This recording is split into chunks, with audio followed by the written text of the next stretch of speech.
Salam keluarga Malaysia. Hello and good afternoon. Thanks for joining us. I'm Jessica Lee and you're watching Updates at Noon. Making the headlines today. MOH sets up task force following reports of bullying.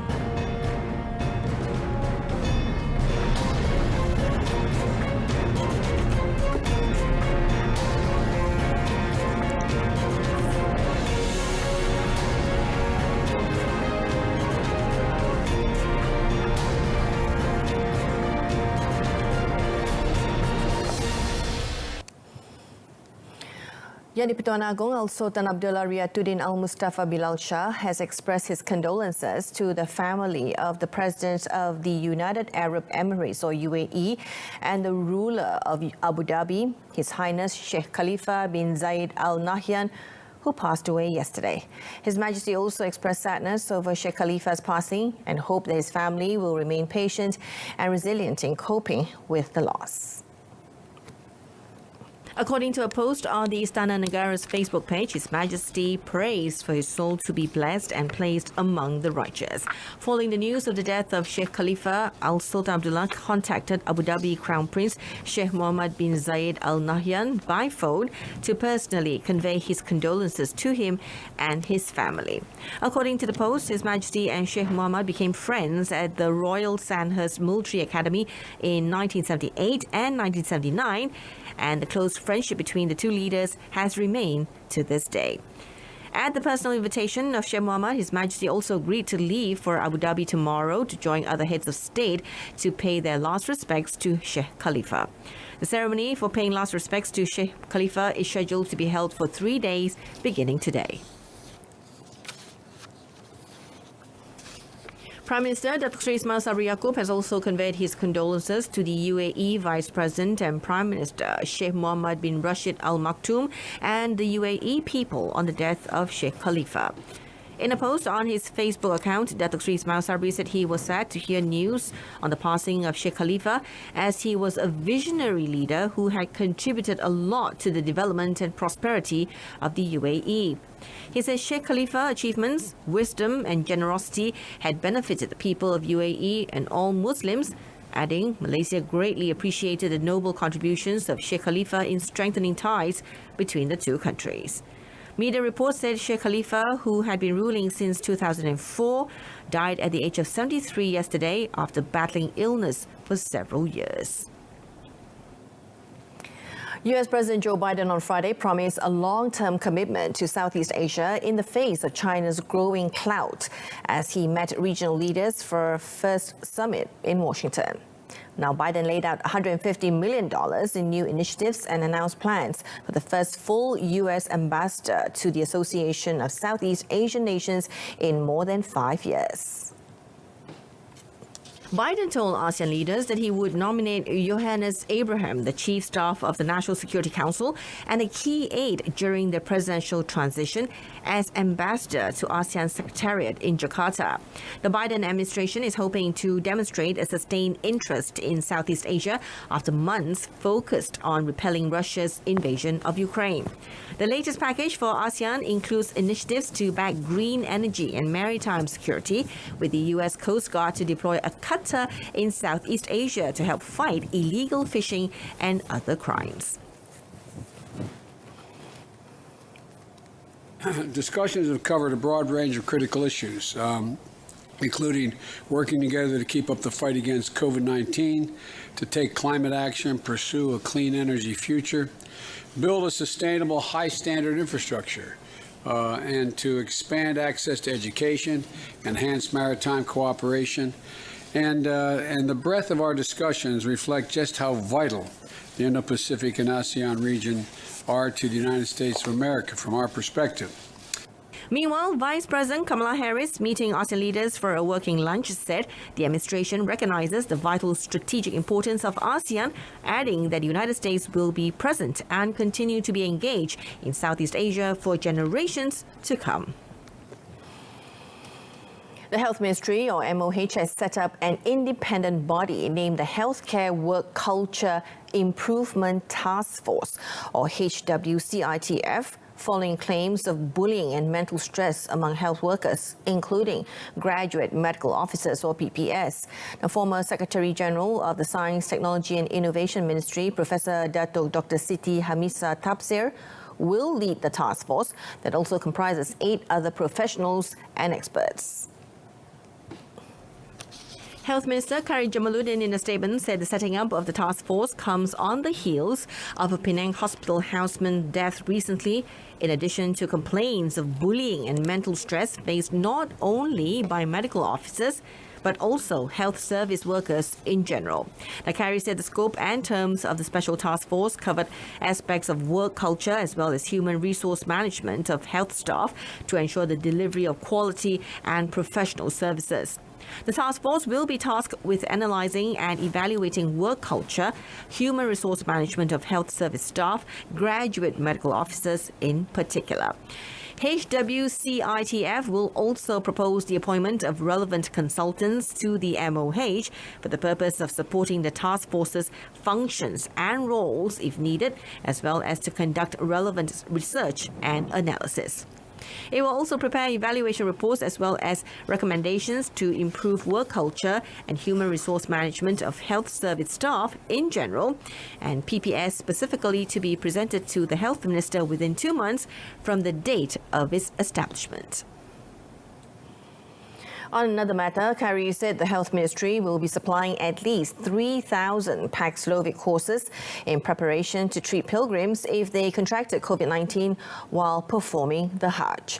According to Kari, medical staff would assess patient suitability before prescribing the antiviral drug to pilgrims who have tested positive for COVID-19. In a statement, Kari said the government has approved a total of 5 million ringgit to fund health services for Malaysian pilgrims this year, which includes the procurement of medicines and medical equipment, as well as airfare and allowances for medical staff. The MOH also encouraged prospective pilgrims aged between 18 and over 60 years old who are at the clinical risk of having severe illnesses to take the opportunity to get a second booster shot before leaving for the Holy Land. Meanwhile, Kari said a total of 255 medical staff will assist Tabung Haji on this year's Hajj operations, consisting of 128 experienced staff who had participated in previous operations and 127 new personnel from various categories such as medicine, pharmacy, nurses, healthcare and spiritual care assistants.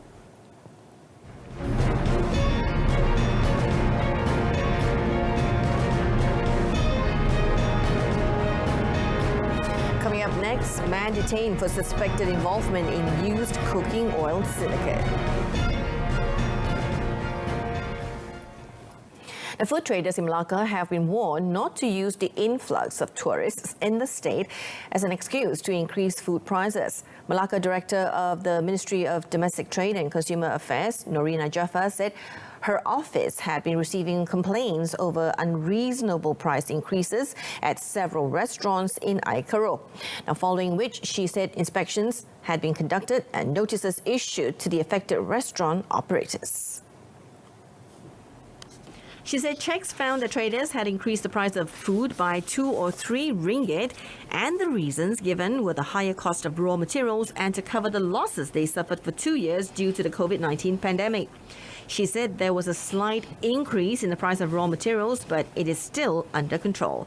Now, during spot checks conducted on food traders in Aikaro last Thursday, she said 2 notices under Section 21 of the Price Control and Anti-Profiteering Act 2011 against the owners of 2 restaurants following public complaints over unreasonable food prices at their premises. The notice must be answered by the traders or owners within 7 days, failing which action can be taken. If found guilty, they can be compounded between 100 to 10,000 ringgit. Now, the police have detained a local man in a raid in Sungai Buloh for suspected involvement in a syndicate selling and buying used cooking oil that contravened stipulated permit conditions. Now, during the raid, 300 tons of used cooking oil bought from restaurants and food outlet operators in the Klang Valley worth 1.5 million ringgit were also seized. Bukit Aman Internal Security and Public Order Department JKDNKA Director Datuk Sri Hazani Ghazali said the 34-year-old man had been remanded at the Sungai Buloh District Police Headquarters and was investigated under Regulation 5, Subsection 1 of the Malaysian Palm Oil Board MPOB Act 1998. In a statement, he said, with the success of the operation, JKDNKA and MPOB had identified the modus operandi of the syndicate and its implication on the national palm oil industry. Subsequently, he said continuous control and monitoring would be implemented through joint operations to protect the national palm oil industry. Now, the Perodua Myvi driver, who was arrested on Monday for causing provocation and obstructing other road users, has been detained again in connection with vehicle thefts in the Klang Valley and Johor. Central District Police Chief ACP Bay Eng Lai said the 31-year-old man was arrested at 4:05 p.m. on Thursday at the compound of the Kuala Selangor District Police Headquarters by a team from the Central Criminal Investigation Division. ACP Bay said the arrest of the Perodua Myvi driver enables police to solve cases of vehicle thefts reported in Kuala Lumpur, Selangor and Johor. The police also seized a car key and remote control, a white Perodua Myvi with fake registration plate, a 90cm cane, the 2 sets of motorcycle keys and 3 motorcycles with fake registration plates. ACP Bay said the suspect, who has criminal records, has been remanded for 3 days until tomorrow. The driver was first arrested on Monday after a 27-second video went viral showing a man driving in a dangerous manner and using a piece of wood to threaten other motorists on MRR2 near Taman Layang-Layang, Kuala Lumpur.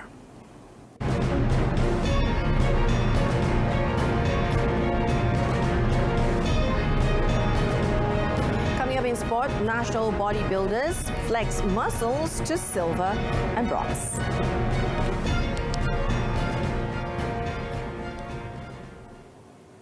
Now, the Malaysian Hockey Confederation, or MHC Competitions Committee, have decided to hold the National Under-16 Hockey Championships at the National Hockey Stadium in Bukit Jalil from the 15th to the 25th of June.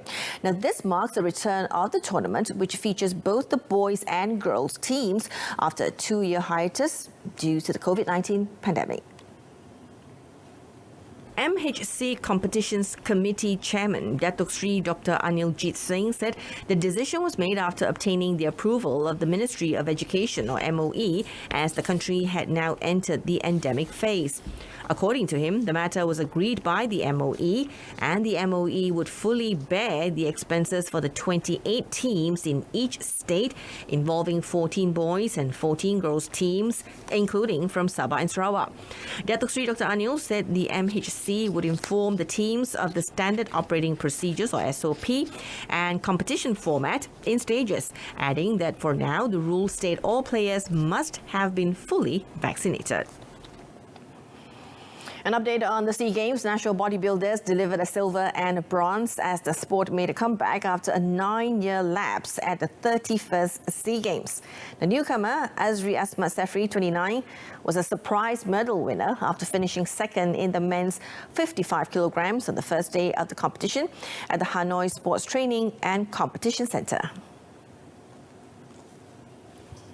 First time masuk game besar macam ni, memang bagi saya peluang ni susah sangat nak dapat. Dan lepas ni kalau ada lagi peluang ni, mungkin saya akan buat yang terbaik lagi lah. Memang nervous lah. So kita first tengok international punya game, kita memang nervous sikit, tapi saya cuba buat yang terbaik lah untuk negara kita. Mark Pan Vam of Vietnam won the gold medal while Myanmar's Kyo Min Tan completed the podium. In the men's 65 kilograms category, experienced athlete Melvin Abdullah bagged the bronze medal. Vietnam again claimed the gold through Thong Dang Thian, while Thailand's Pong Siri Promachan took home the silver. Meanwhile, team manager Syed Fairuz Said Ali confirmed that Malaysia's gold medal hopeful Sharul Azman Mahin Abdullah tested positive for COVID-19 upon arrival on Wednesday. However, he said the 4-time world champion, who is better known as Mike, has been cleared to compete on Sunday after the latest test last night came out negative. And that concludes today's edition of Updates at Noon. In our top story, MOH sets up task force following reports of bullying. Tune in to News at 10 coming up at 10 p.m. on saluran Berita RTM on My Free Views channel 123. You can also stream the news by surfing RTM Click. Thank you very much for watching. I'm Jessica Lee. I'll see you later.